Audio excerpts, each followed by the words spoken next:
নমস্কার, the story teller চ্যানেলে আজকের গল্প গুন্ডা, লেখক মানিক বন্দ্যোপাধ্যায়।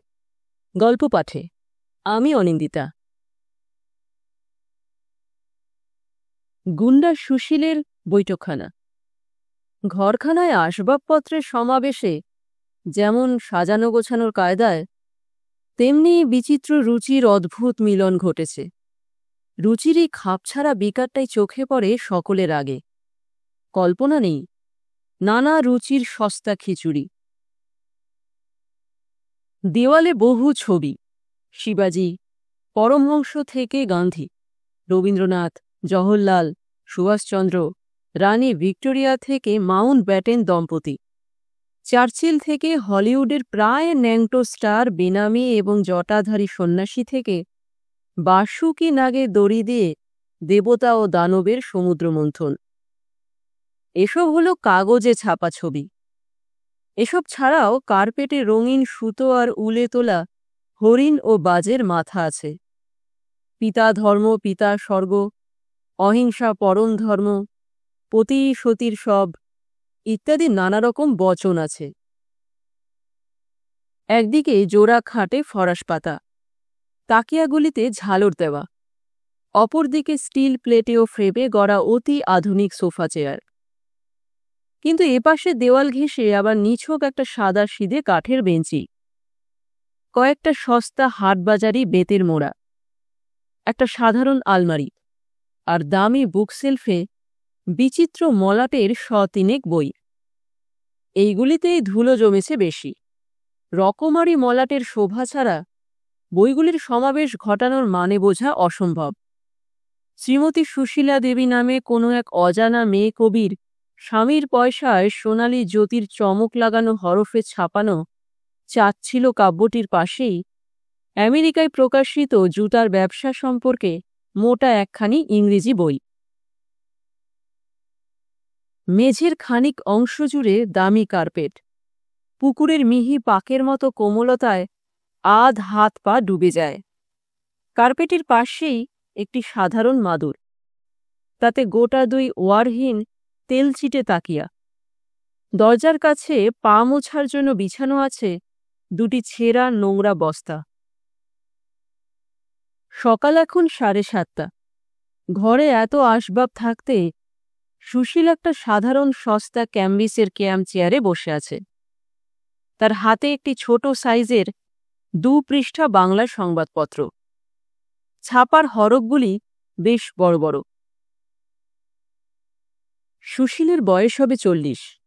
সবল, স্থূল, জবরদস্ত চেহারা, চর্বিতে মেটে রং, দাড়ি কামানো, ফড়িংয়ের ডানার মতো একজোড়া সুন্দর গোঁফ আছে। সুশীলের কাছে যা যমজ ছেলের চেয়েও প্রিয়। সুশীলের যমজ ছেলে ছিল, বিয়ে করা বউয়ের সন্তান। দেওয়ালের ছবিগুলির মধ্যে সে ইতিহাস রক্ষিত আছে।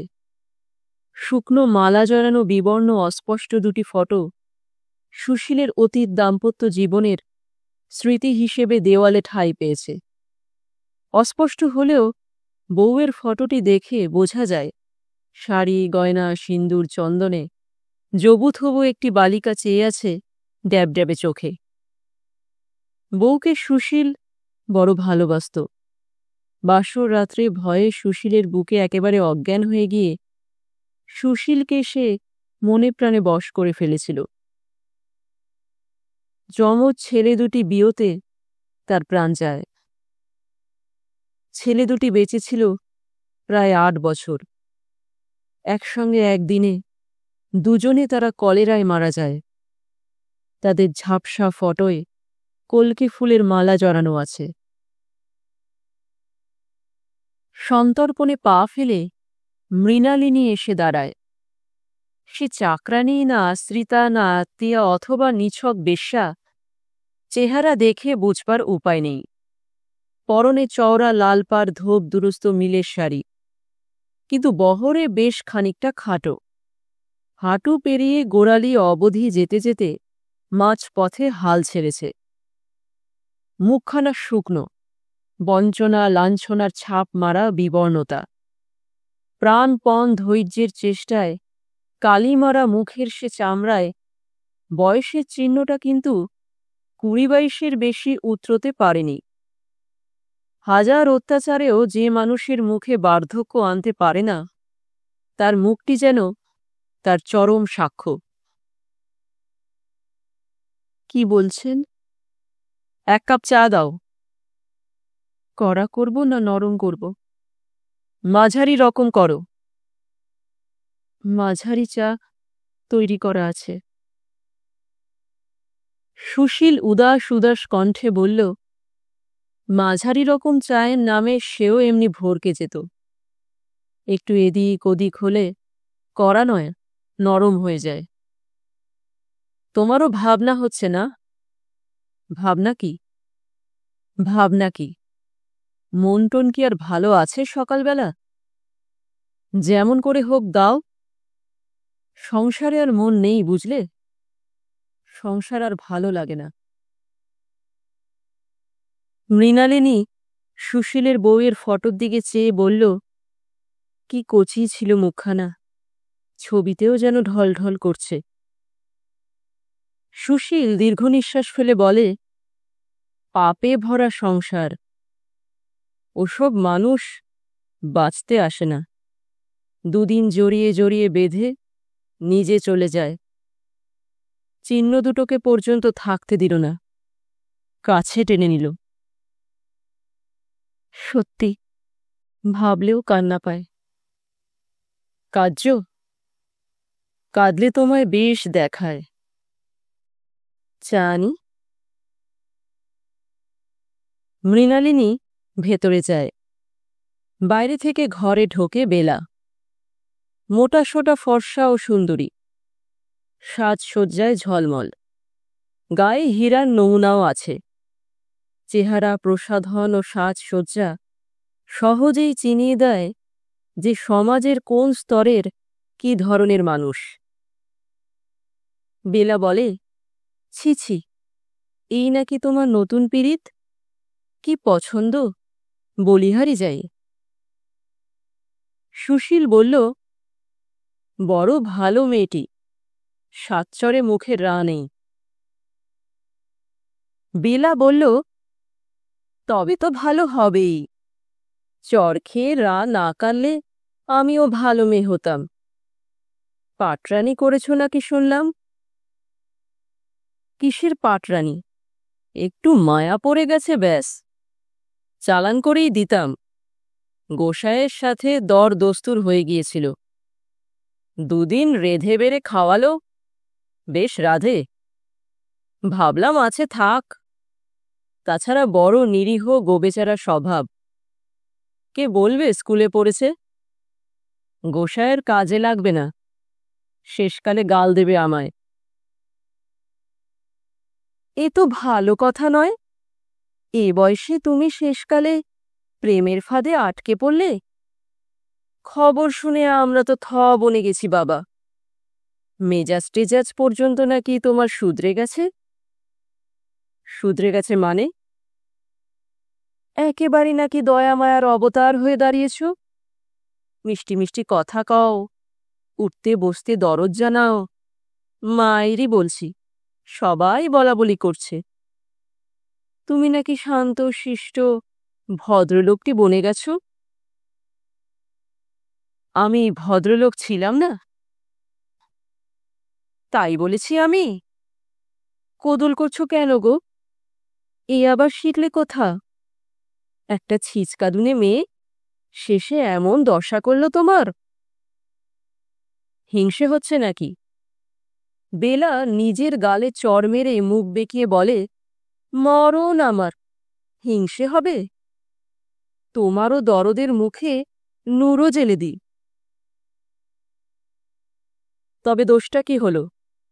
একজনকে করলাম বা একটু দরদ আহ্লাদ, বউটাকেও তো একদিন করেছি। সম্পর্ক তো তুলে দিইনি তোমাদের সঙ্গে তখন। ও মা, তাই নাকি?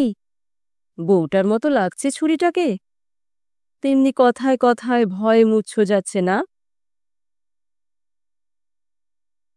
মৃণালিনী এক হাতে চায়ের কাপ, অন্য হাতে চিনির পাত্র নিয়ে ঘরে আসে। বেলা একান্ত দৃষ্টিতে তাকে লক্ষ্য করে। সুশীল মুচকি হেসে আর চোখে তার দিকে তাকায়। আপনার চা এনেছি। চা এনেছ? লক্ষ্মী মেয়ে। আজ চা ভালো হলে তোমায় সোনার দুল গড়িয়ে দেব। চিনি কম দিয়েছি। সুশীল চায়ের কাপ হাতে নিয়ে বলে, কেন? চিনি আর চামচ এনেছি, একটু একটু মিশিয়ে দেব, রাগ করবেন না। বেলা মুচকি হাসে। সুশীল চোখ পাকিয়ে চেয়ে কাপে চুমুক দিয়ে মুখ বাঁকায়। একেবারে চিনি দাওনি। একটু দিয়েছি, কম দিয়েছি। চিনি বেশি হয়ে গেলে তো মারবেন। আমি মারব? মৃণালিনী একটু পিছিয়ে গিয়ে বলে, মারবেন না কিন্তু, চিনি মিশিয়ে ঠিক করে দিচ্ছি। সুশীল গর্জন করে বলল, মারব? বজ্জাত, সকালবেলা তুই এমন কথা বলছিস আমাকে? আমি মেয়ে মানুষকে মারি? মেয়ে মানুষের গায়ে আমি হাত তুলি? এক চাপড়ে গাল ফাটিয়ে দেব তোর। আমি কি অসভ্য চাষা না মজুর যে মেয়ে মানুষকে মারব? এমন কথা বলিস তুই? তোর এত বড় স্পর্ধা? বলতে বলতে রাগ চড়ছে, চোখ মুখ বিকৃত হয়ে গেছে। নে নে, আমি মেয়েলোককে মারি বলে পায়ে চটি খুলে মারল। বেলা হেসে গড়িয়ে পড়ে বলে, চিনির কৌটো আমাকে দাও, আমি চিনি মিশিয়ে ঠিক করে দিচ্ছি। সুশীল গজরাতে গজরাতে বলল, না খেয়ে শুকিয়ে মরছিল, কুড়িয়ে এনে সুখে রেখেছি, তার মুখের কথা কি? বেলা হাত বাড়িয়ে চিনির কৌটো আর চামচ নিয়ে বলে, আমার জন্য 1 কাপ চা করে আনো তো লক্ষ্মী মেয়ে। মৃণালিনী ভেতরে যায়। সুশীলের চায়ের কাপে চিনি নাড়তে নাড়তে বেলা খিলখিল করে হাসে।